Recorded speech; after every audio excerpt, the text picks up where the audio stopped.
आसमान में काले बादल छा गए थे।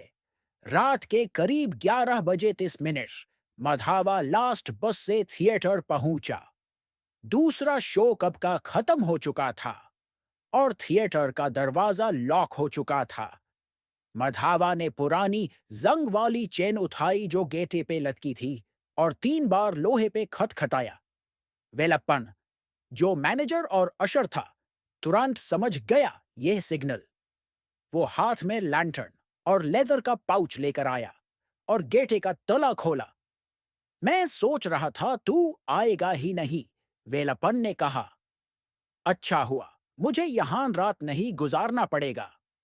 मधावा ने गुस्से से बोला, पार्टी थोड़ी लंबी हो गई और आना तो था ही। उस जमींदार के हुक्म से कौन बच सकता है? वेलप्पन बोला, सुना तेरी माँ की तबीयत खराब है और कल्याणी देवी घर पे अकेली है। उस जुल्मी जमींदार को क्या फर्क पड़ता है? उसके लिए हम सिर्फ मजदूर हैं। वेलप्पन ने पूछ उसके हाथ में दिया और बोला, तो तू अपनी बीवी को उसके लिए छोड़ के आया? तू उसका पति है, रिस्पॉन्सिबिलिटी तो तेरी थी। तू भी उसके चमचू में से है वेलप्पा। जब तक तुम जैसे लोग उसकी पूंछ हिलाते रहोगे, समाज कभी बदलेगा नहीं। आज की जीत क्रांति की शुरुआत है। मधावा ने अपने कॉटन शर्ट और धोती में गर्व से कहा। वेलप्पान ने हल्के से कहा, अयो, मुझे इन सब क्रांतिवांती से कुछ लेना देना नहीं। मैं बस एक सिंपल आदमी हूं, रोजी रोटी चाहिए और जमींदार ने मेरे परिवार की मदद की है।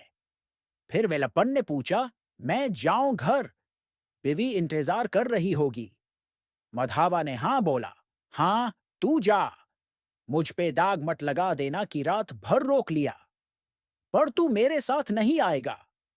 मैं शॉर्टकट से जाऊंगा, जंगल के रास्ते से। टाइम बचाना पड़ेगा। वेलप्पन का चेहरा सेफ्ट पड़ गया और बोला, मधावा, जंगल के रास्ते से? उस रास्ते में यक्षी का साया है, कोई नहीं जाता वहां। मधावा हंसा। मुझे यह सब बकवास पे विश्वास नहीं, कहानियों में ही अच्छा लगता है। वेलप्पान ने घबरा के कहा, मधावेत्ता, वो यक्षी चलक होती है, पालपू के खुशबू से बहलाती है, अपने कर्व से लुभाती है, फिर तेरा खून चाख लेती है और सुबह तक वल्चर का खाना बन जाता है आदमी। मधावा ने जमीन से एक मोटा ग्रेनाइट का पत्थर उठाया। अगर सामने आ गई तो इस पत्थर से ठोक दूंगा। सुना है यक्षी को ग्रेनाइट से डर लगता है। वेलप्पन ने लैंटर्न उसके हाथ में दिया।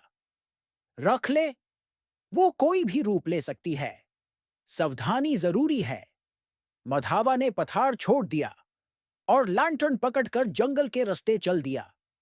वेलप्पन ने गेटे बैंड किया और सिर्फ एक बात बोली, भगवान बचाए इस पगल आदमी को।